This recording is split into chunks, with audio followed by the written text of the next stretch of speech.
Can you tell me what the national dish of Tajikistan is? This is Tajik Qurutob.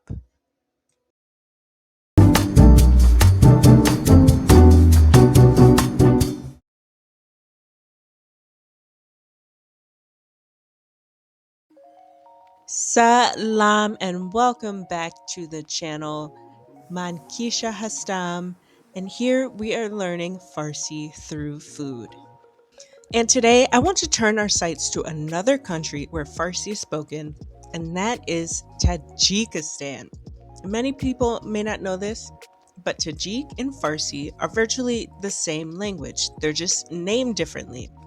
But unlike Farsi and Dari, Tajik is written in the Cyrillic script. So let's get started with Qurutob, the national dish of Tajikistan. And now I'll admit, I only recently learned about this dish, and this is my first time making it, but I do know that it's packed with herbs and vegetables, which I love. It also calls for using some type of flaky crust from what I've seen in pictures and online. So I went ahead and got this croissant style bread from my local grocer.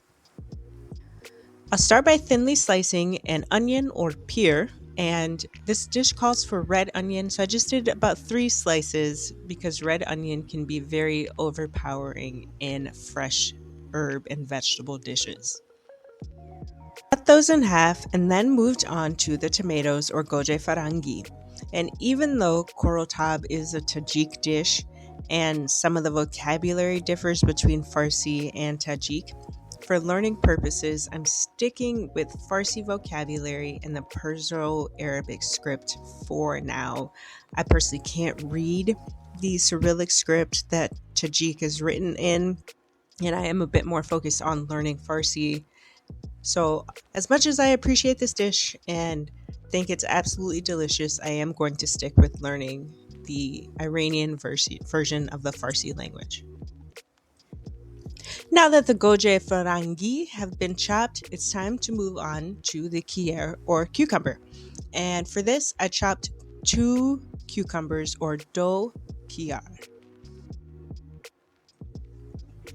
Once those cucumbers were diced, then it was time to move on to the fresh herbs that this dish is known for.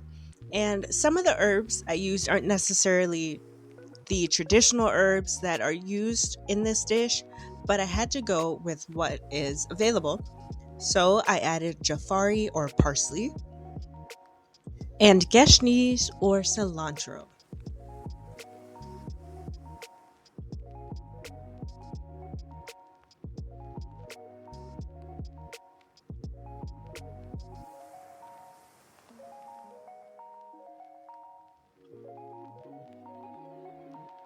I had some extra green onions, so I also went ahead and cut that up too. And then it was time to add some spice with some freshly chopped jalapeno or jalapeno. And now we're getting into the fun part of this dish because we've got to tear some bread up or some naan because this dish is actually made with the naan soaked in the base. And I did kind of think, like, should I have put the base before the naan? But you know what? I felt like I was already committed at this point, so I just went with it. So remember I said that the naan is actually soaked in a base in this dish.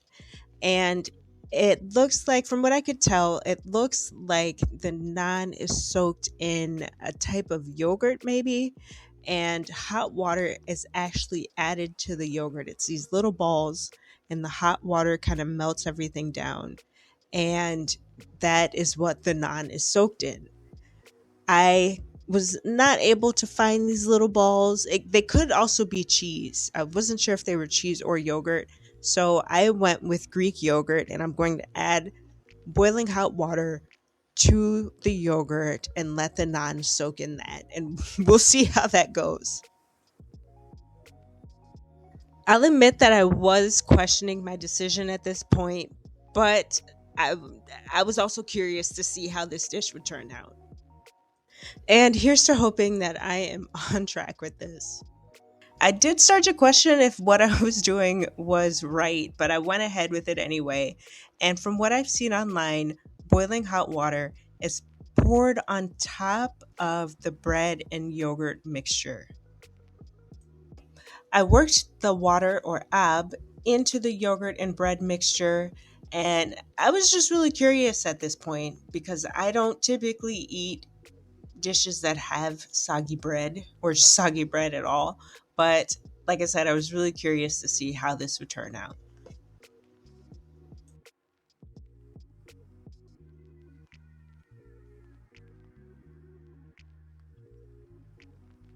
Then all of the vegetables and herbs that were chopped up before were added to the dish. And at this point, once everything was added, I started to become a bit more confident. I was like, this dish actually looks really good. And I'm happy that I discovered Qurutob.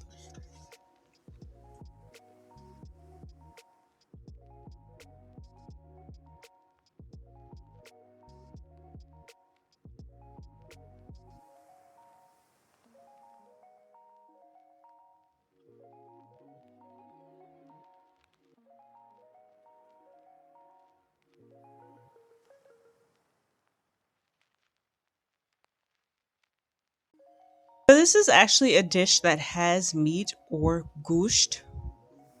And I decided to top it with lamb or bere.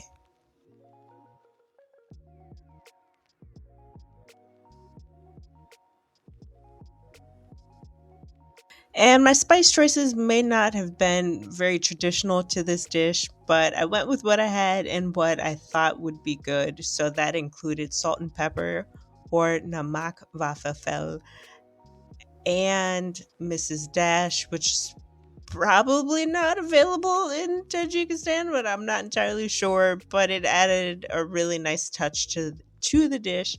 And I also added olive oil or rohangi zaytun.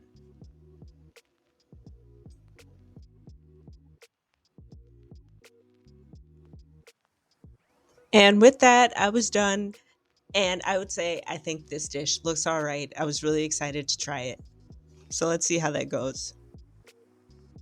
My first taste test of this dish, I was impressed. I was impressed with myself because this is the first time I made a Tajik dish, and impressed because I actually really liked it.